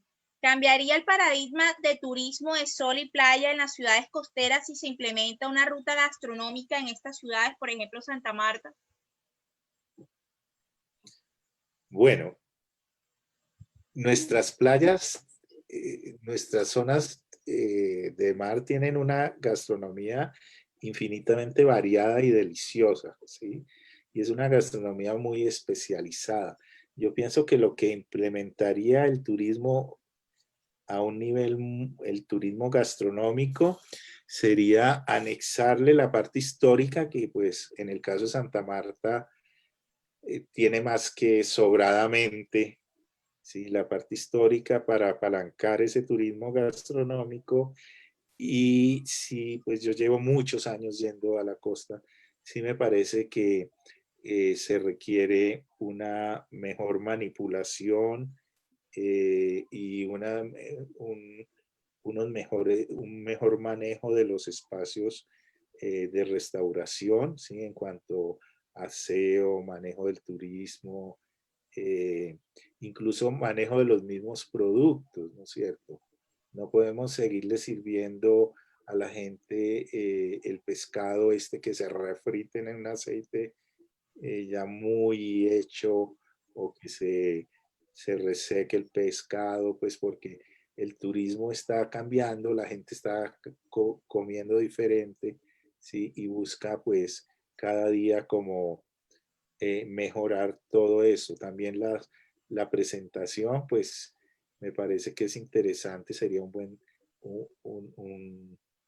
sería interesante proyectar cómo se va cambiando un poco, conservar nuestros platos tradicionales de una manera, pero también poderle ofrecer al turista un nuevo rediseño de platos precisamente con nuestros sabores, con nuestros productos y con nuestros aromas, siempre conservando nuestros platos tradicionales, ¿no? No, yo no soy amante de eso de la deconstrucción, entonces que el ajiaco, que 4 papitas y no sé qué, o que la bandeja paisa un pedacito, no, yo creo que nuestros platos tradicionales están bien como están, han sobrevivido muchos años, incluso algunos de ellos siglos, ¿sí? Lo que tenemos es que rediseñar sabores, rediseñar montajes con nuestros productos. Yo creo que este encierro que estamos viviendo nos va a ayudar mucho a mirar adentro de nuestra cultura, de nuestros alimentos y de nuestra cercanía de alimentos, ¿no es cierto? Que eso nos va a proporcionar una nueva gastronomía, ¿sí? Y lo que sí definitivamente hay que mejorar es pues toda la parte de manipulación, de aseo en los locales y apalancar la ruta gastronómica bien. Yo pienso que una ruta gastronómica allá es increíble, sería porque hay unos productos maravillosos de la cocina samaria. Precisamente la pregunta que viene a continuación va encaminada en torno a eso. Joana Calderón quisiera saber qué alimentos específicamente se considera que son aportes de Santa Marta a la gastronomía colombiana. No, pues muchísimo. Muchísimo. Empecemos por el Calleye, que me encanta. Fíjate, ya hay restaurantes de Calleye, ¿no? O sea que está en el mismo Santa Marta. Bueno, pues es que hay muchos, ¿no? Es que ustedes transforman en la región todo, el mismo pescado como lo sirven, en los patacones, como sirven el patacón, los pasteles de allá son distintos. Bueno, es que hay muchas. Los jugos son, uy, ese jugo de zapote samario, eso no, eso es un postre, eso es una explosión de sabor en la boca, eso mejor dicho. Yo no puedo llegar a Santa Marta sin aplicarme un par de jugos de estos, pero inmediatamente, pues eso es una delicia como lo hacen. No, es que, mejor dicho, allá hay, no solo hay platos maravillosos, sino que hay un producto maravilloso para hacer, ¿no? Hay todo tipo, los cocos, no, es que es una maravilla lo que hay, los pescados, un pargo rojo recién pescado, es que eso es mejor dicho, eso es cristal, ¿no? Uno lo mueve, uno abre esa carne, esa piel tostada y abre esa carne jugosa. Eso es una maravilla a nivel de visión, a nivel de sabor, ¿no? Bueno, tú nombraste ahorita varios, además que me hiciste dar unas ganas terribles, pero no, pero es que hay delicias, hay delicias. Pero hay cosas que tenemos que conservar y hay cosas que hay que mejorar muchísimo para ofertar, ¿no? Y sobre todo formar a la gente. Yo creo que lo que ustedes están haciendo desde la universidad y desde la Facultad de Turismo y Hotelería que tienen, pues es invaluable para la región. Porque es que además es una región donde va la gente de vacaciones, ¿sí? Allá no hay que hacer ningún esfuerzo para que vaya la gente. Fíjate, acaban de abrir la playa del Rodadero y creo que ya tienen problemas de sobreocupación, ¿sí? Porque es que, pero todo eso hay que organizarlo, ¿sí? Todo eso hay que darle un buen manejo y sobre todo ayudar a que la gente pueda vivir de ese manejo, ¿sí? Entregarle el turismo a la gente de la ciudad, a la gente del pueblo, que todos puedan contar su historia de su ciudad, que todos puedan vivir de esos momentos en que llegue el turismo de una forma respetuosa con el turista y de una forma amable y que entiendan que tiene su cultura, tiene un valor increíble, ¿no? Acuérdate, es que Santa Marta es la ciudad actual funcionando más antigua del continente. Tenemos una ciudad impresionantemente importante a nivel histórico. La ciudad fundada continental más antigua es Santa Marta, que esté viviendo, que esté abierta, ¿sí? Que hoy en día está en pie. Entonces, pues, por Dios, tenemos todo. O sea, Santa Marta tiene todo y pues es que además de eso, es que la sierra, es que ustedes tienen los pisos térmicos ahí. Es que uno está a 40 grados y empieza uno a subir Minca y ya al poco tiempo hay tierra fría, hay café. Eso no lo tiene, uno se acostumbra a eso, pero es que eso no lo tiene en ningún sitio del mundo. Eso es único, eso es único. Por eso hay que mirar de nuevo hacia lo que hacia lo que es su ciudad, hacia lo que son ustedes, su cultura y su gastronomía. Usted hace un momento, bueno, ya parece que no hay más interrogantes. Hace un momento usted planteaba el hecho de repensar la gastronomía a partir del encierro que ha generado la pandemia y con toda esta coyuntura del COVID-19. Pero precisamente se ha observado cómo la economía o las economías locales o las economías domésticas se han repensado a partir de la gastronomía, de volver a lo básico, a esos platos que hacían las mamás, a esos platos que de pronto ya no estamos acostumbrados a ver porque la normalidad nos ofrecía muchas otras cosas o había mucha variedad. Entonces, pensar de pronto en esa comida tan básica no era necesario y hemos regresado no solamente a lo básico, sino que también eso ha trastocado las economías. Frente a esto, ¿qué tiene que decir? No, pues ya como que he dicho muchas cosas, pero mira, lo que sí es cierto es que pues por mucho tiempo las importaciones van a estar un poco restringidas. Por ejemplo, la gente de los chefs nos habíamos acostumbrado a cocinar con muchos ingredientes externos, ¿sí? Y pues yo sí pienso que este es el momento de volver a mirar lo que tenemos ahí alrededor, que es riquísimo, ¿no? Por ejemplo, yo en la sabana de Bogotá tengo unos vegetales increíbles, unas papas de morir, bueno, hay una cantidad de cosas ricas en esta región y a ustedes les pasa exactamente igual, ¿no es cierto? Entonces, eso nos va a volver a centrar, a meternos de nuevo en lo básico. ¿Qué es lo básico en la cocina? Lo básico en la cocina es que haya un buen producto, primero que todo, es con lo que se hace la alta cocina, ¿sí? Es con un buen producto. Ese buen producto, ¿dónde empieza? Empieza en el campo, en el campesino. Ahí hay que empezar el trabajo, con ese buen producto. Cuando el chef tiene ese buen producto, lo va a poder transformar maravillosamente, sin muchas cosas. Es simplemente teniendo ese buen producto, la parte creativa va a generar esos sabores y esos nuevos platos que van a ser maravillosos, estoy seguro, porque vamos a mirar de nuevo a lo que tenemos, ¿sí?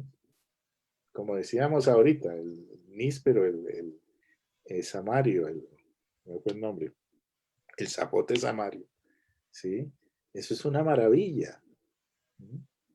Entonces, pues, teniendo un buen producto de estos, ahí tú puedes hacer salsas, helados, postres, bueno, mil cosas, ¿sí? Con ese solo producto. Y puedes construir nuevos platos con con tus productos regionales, cercanos, ¿sí? Y además de eso, tenemos la ventaja que al hacer eso, bajamos la contaminación, porque es que traer productos desde Europa acá, pues piensen toda la contaminación que eso genera, o por mar, o por carro, o por aviones, pues eso es tenemos que, esto nos ha llevado a mirar lo que hoy en día se llama un poco las cocinas de cercanía, ¿no? Que es que hay en la región, cómo lo voy a trabajar. Por ejemplo, erizos. Ustedes tienen unos erizos. Yo cada que voy ahí cerca a Taganga y todo eso, saco mis erizos cuando hay luna llena. Eso es un manjar de dioses de la alta cocina. ¿Sí? Y están ahí. Nadie los usa. Yo soy el único bobo de buenas que voy y me como mis erizos. Sí, Dígame, chef, por aquí le hace una pregunta precisamente relacionada con la alimentación de los chicos. ¿Qué relación encuentra entre la ruta gastronómica y las iniciativas desde la institución o desde las instituciones escolares? bueno, es que cuando hablamos de ruta gastronómica, lo primero que hay que hablar es de cultura, ¿no es cierto? Tenemos que entender la cultura de la región, nosotros tenemos un seminario de rutas gastronómicas en la universidad que ha sido muy exitoso, ¿sí? Entonces son varios los determinantes, ¿no es cierto? Las rutas gastronómicas no se hace por una persona. Lo importante de las rutas gastronómicas es que son grandes constructores sociales y mejoran las condiciones de vida de mucha gente. Porque en las rutas gastronómicas no solo se une, por ejemplo, el señor que hace la empanada, sino que va el señor del transporte, el señor del hotel, el historiador, el productor de la empanada, que es donde vamos a llevar al turista, la alcaldía, ¿no es cierto?, que nos apoya en la idea, o la gobernación. O sea, la ruta gastronómica es todo un estamento, ¿sí? Que reúne muchísimas entidades y personas a su alrededor, ¿sí? Porque tú tienes que vender la ruta gastronómica, pero entonces para vender la ruta gastronómica tienes que hacer un análisis del entorno, de la historia, de los productos, de dónde vienen, ¿no? Porque la ruta gastronómica no es ir a llevar al señor a comer una empanada, no, es contarle la historia de esa empanada, de dónde viene, por qué es importante, ¿sí? Entonces, ese señor que hace la empanada va a mejorar su condición de vida, ¿sí? Pero también la va a mejorar el del transporte público que lleva al señor, el del hotel que está hospedando al señor y que le está vendiendo la ruta, ¿sí? El que le lleva los productos al de la empanada, ¿sí? El que cuenta la historia, el guía turístico. O sea, eso es una cadena de construcción social alrededor del alimento. Por eso las rutas gastronómicas son muy importantes, ¿sí? Pero hay que hacerlo bien, porque es que la ruta gastronómica no es la venta de productos. La ruta gastronómica es la venta de la cultura regional de los pueblos. Es lo que va a la gente a comprar, ¿sí? Es muy parecido a lo que tiene que ver con las rutas turísticas, ¿no? Que tiene que ver con los monumentos. Entonces, en las rutas gastronómicas también, entonces la casa de no sé quién, la pirámide de no sé cuánto, ¿sí? Esto es muy parecido, pero con alimentos. Y para eso tienes que saber contar la historia de la casa no sé quién o de la ruta. No sé si fui muy confuso en eso, pero tocaría, es todo un curso que hay que hacer. Y me parece que allá funcionaría una ruta gastronómica muy bien, ¿sí? Y para los colegios, pues sería muy interesante en cuanto a que conocer nuestra cultura intangible gastronómica, pues es importantísimo, porque como ya les dije, las sociedades se construyen a través del alimento. Bueno, chef, muchos son los mensajes de felicitación y agradecimiento por su participación en esta charla. De todas maneras, pues algunas preguntas se van quedando, pero es importante que igual los asistentes apliquen a un requisito que esta charla amerita. Chef, un mensaje para cerrar y a modo de conclusión esta charla inaugural de la Cátedra de los Sabores.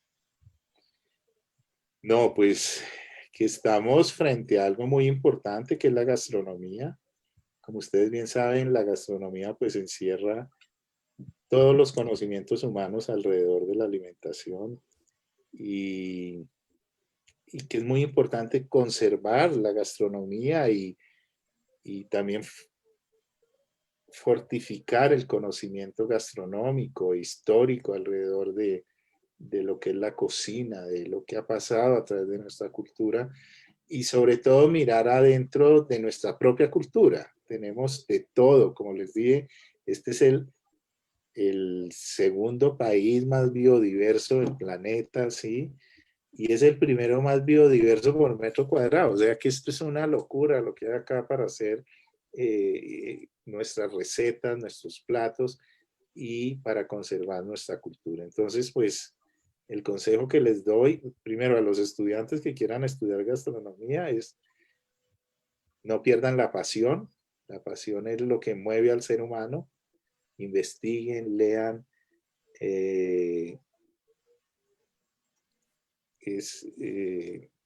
profundicen, ¿sí? Y pues acérquense. Hay muchos chefs que son chefs que se han hecho solos, pero necesitamos pues volver esto una profesión, como hoy en día es la hotelería, como es el turismo. Necesitamos que la gastronomía solidifique sus bases desde la academia y perdure y se pueda volver un objeto de investigación vivo, ¿no?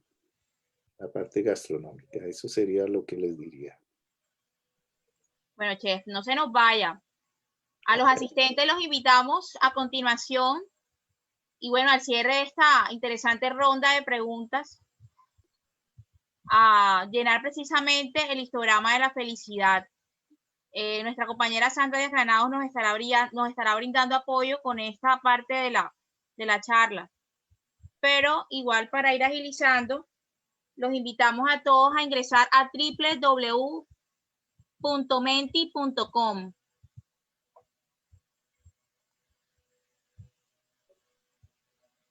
Igualmente aquí en el chat ya se está mostrando exacto con el código 133570.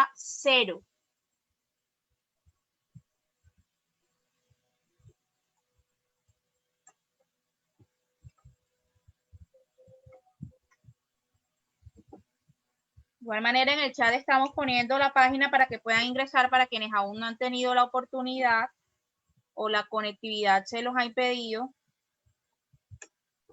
La página y el código.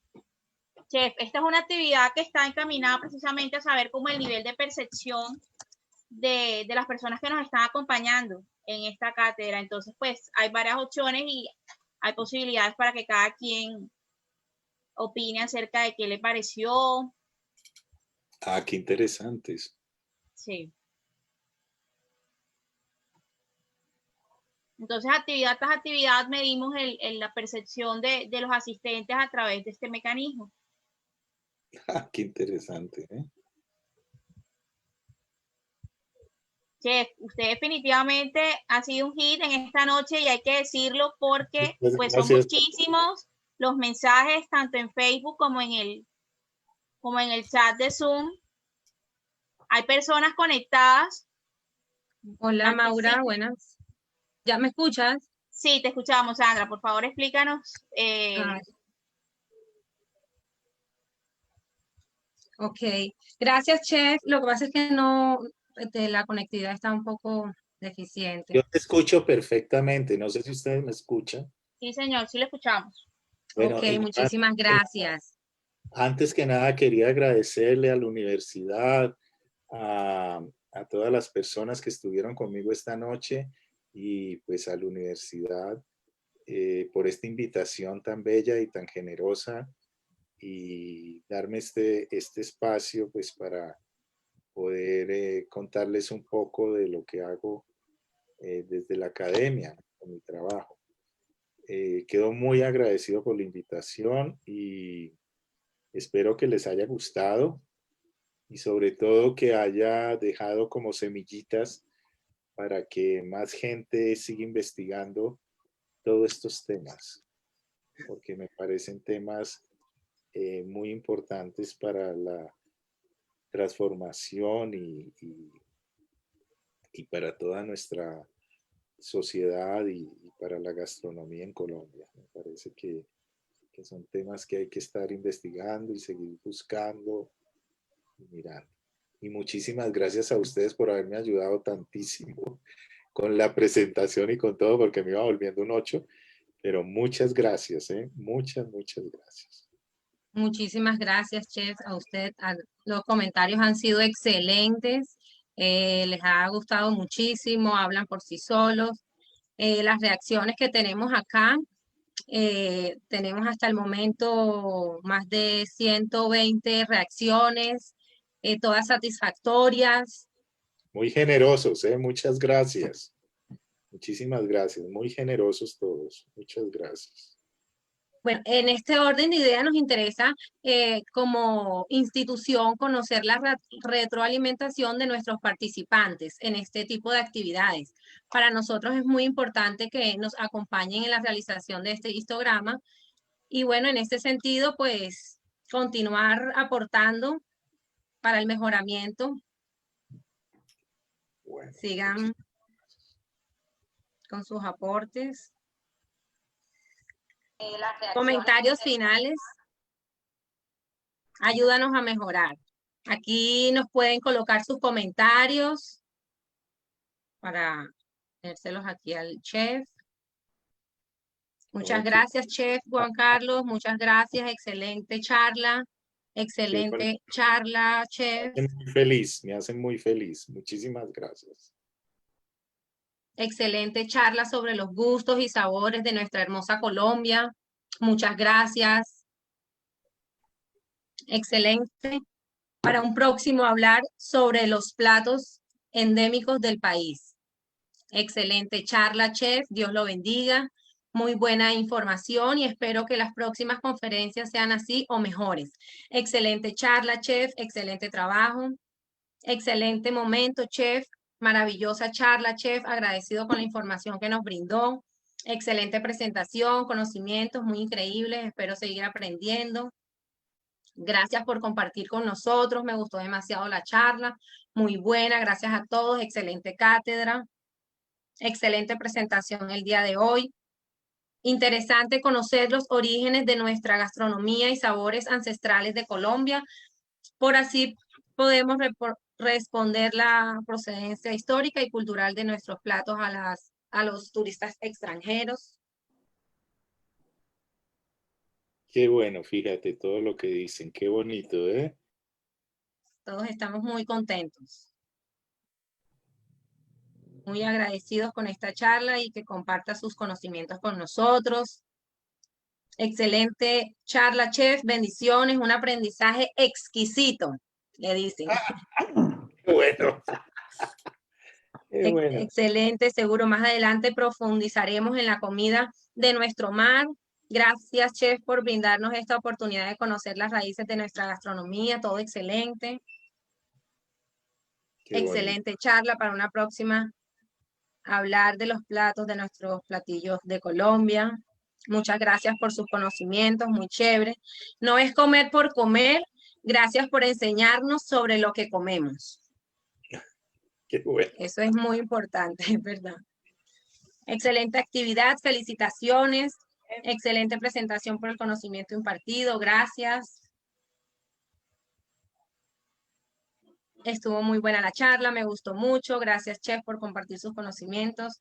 Todos excelentes, excelentes los comentarios, chef. Son muy generosos, son muy generosos.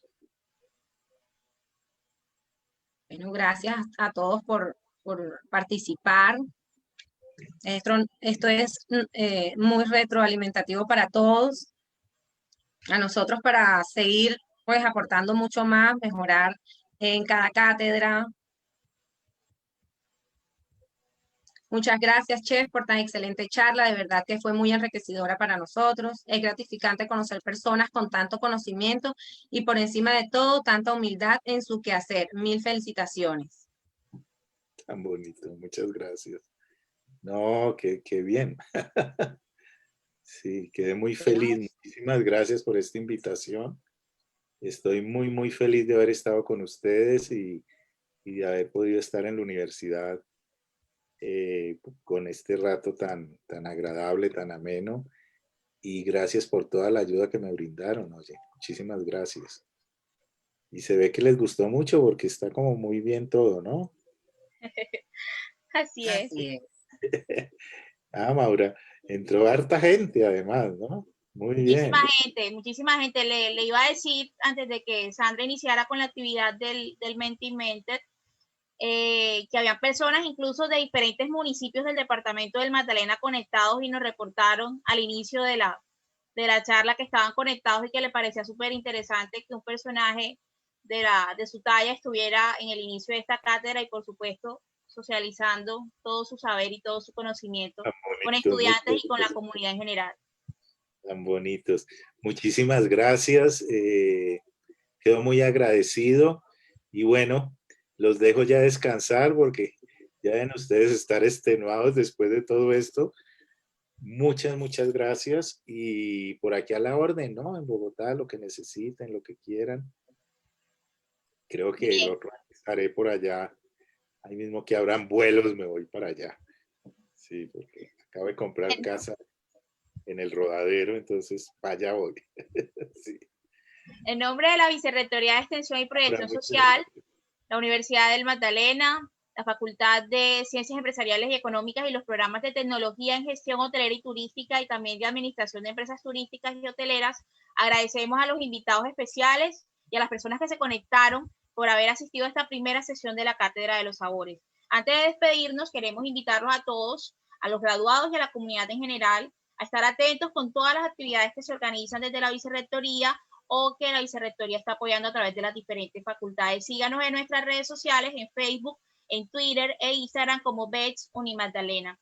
A todos muchísimas gracias y que tengan un feliz resto de noche. Hasta pronto. Gracias por escucharme, gracias.